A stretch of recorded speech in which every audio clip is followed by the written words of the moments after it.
everyone. Today's boat lift day, so we've got to get the sails off. So the head sail's got to come off, main sail, and the spray hood's got to be dropped so that we can be lifted.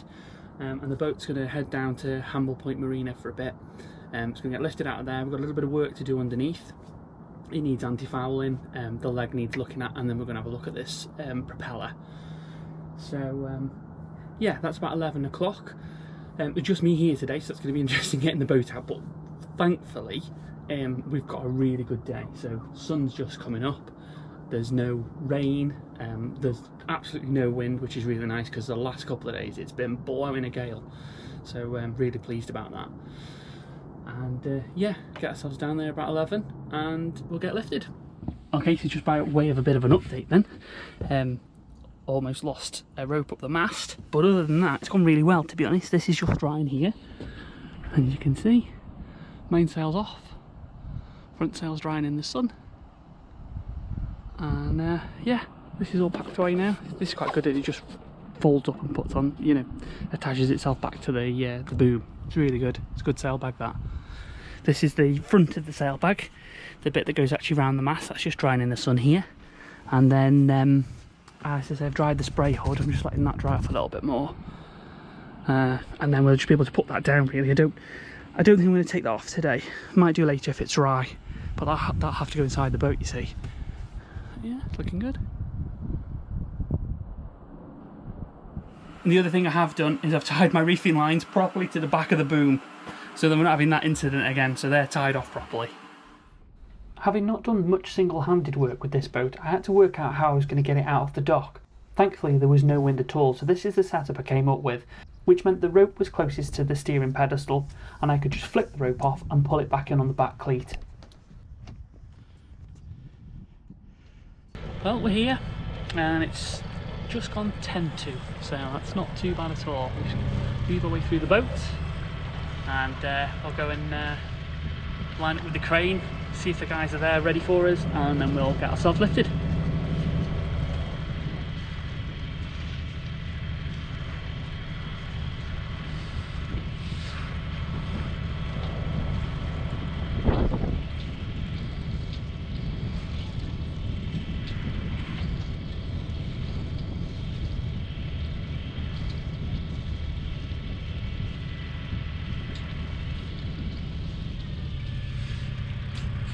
As usual, the yard team did a great job lifting Allegra.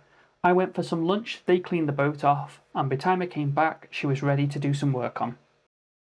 I changed the oil in the sail drive. We've got a video on that, so I'll include a link in the corner. And the other job before I left was to remove the old propeller and dry fit the new one ready for when the boat was relaunched, just to make sure that there was nothing wrong. And as you can see on this propeller, there's a little bit of discoloration here, so we'll do a full technical video on why that's happened and what's gone on with that, and also how to fit the new prop. So we just down at the boat now, and it's all been polished and anti-fouled. So we've had the hull polish, we've had the topsides polish, which I'll show you in a bit. Yeah, it's all looking really nice.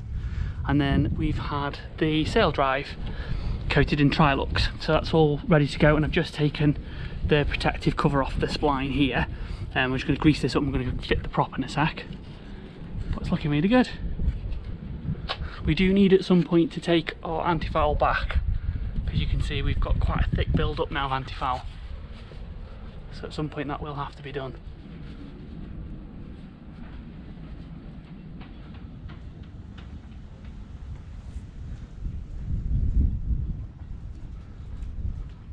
So I fitted the new prop. The chief engineer turned up to make sure that I'd done everything correctly, and before we know it, the yard team were back with us and the boat was on the move.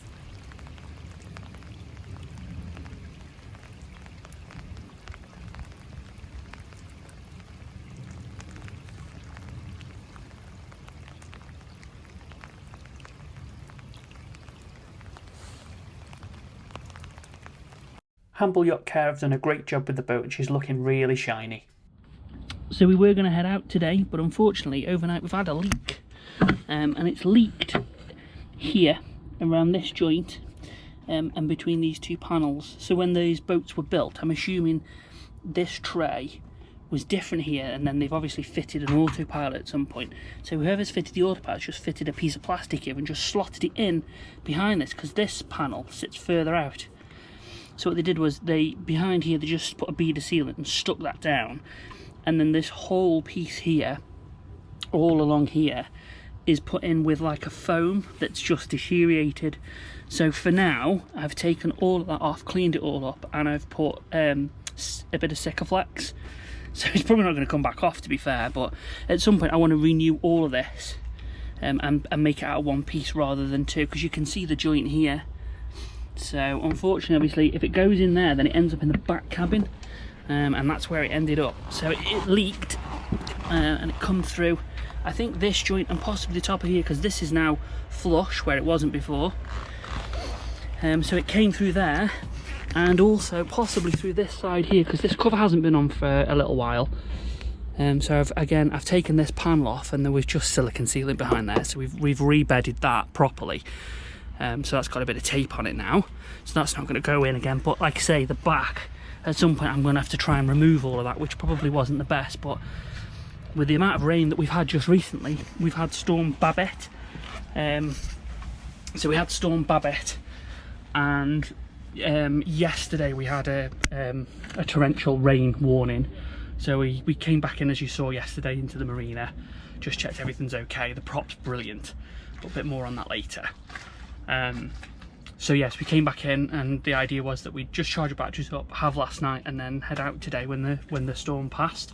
But unfortunately, as I say, when we were getting into sort of bed last night, Catherine's cushion was a bit damp, so that was it. We took all that out, and she slept on one of the other berths in there, and we've spent today sort of fixing that. So I think we fixed that. There was no leak in the top part of this. This is all bone dry, so I've had all of this apart, had a look in there under the compass, all dry at this stage. No water at this level because there's like a little divide. But unfortunately, when I took the panel out with the engine control in, and had a look on there, you could see that water was coming in, as I say, on that hatch and on the back as well. So all the foam's just, it's a terrible sort of design. It's like I've got to put it all in now. It's like a sticky backed foam, and it's about that deep, and then it compresses down. But it just, I guess it's just over time, it's just worn out. So yeah, fix that for now, and the sun's come out, back in the marina, and yeah, it's very nice. So we'll see what the weather's like in the morning.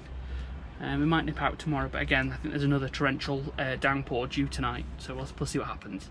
The weather didn't improve for us, unfortunately, so we finished off a couple of little projects that we had on the boat, one of which was to create this AIS silent button, which is just a small button in a round disc that's been printed. That then means that you can press the button and the AIS will stop transmitting your position.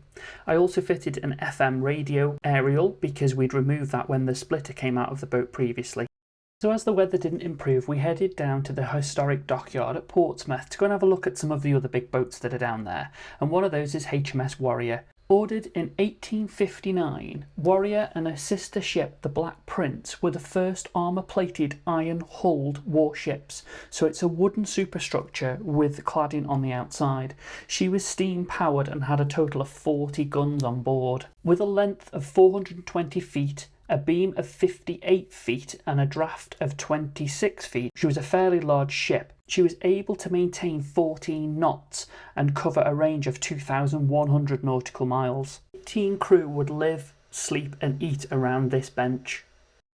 The Mary Rose is also at the Historic Dockyards, and this has a fascinating story. She capsized in the Solent following a refit which added extra guns.